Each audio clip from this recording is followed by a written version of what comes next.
எல்லாரும் சொல்லலாம் திமுகவுக்கும் தமிழக வெற்றி கழகத்திற்கும் கொள்கை ஒன்றுதான்.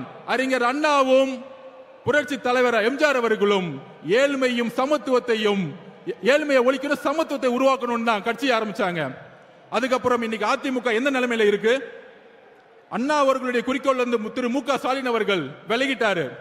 ஆனா புரட்சி தலைவர் எம்ஜிஆர் அவர்கள் உருவாக்கிய கொள்கை, அதை வழிநடத்திய அம்மா ஜெயலலிதா அவர்களுடைய கொள்கையிலிருந்து தடமாறி இன்னைக்கு பிஜேபியோட உறவு வச்சுக்கிட்டு தமிழகத்துல பிஜேபியை இன்னைக்கு பின்புற வாசல் வழியாக அதிகாரத்தை அடைகிறதுக்கு அதிமுகவுடைய இன்றைய தலைமை எல்லா முயற்சிகளும் செஞ்சிட்டு இருக்கு.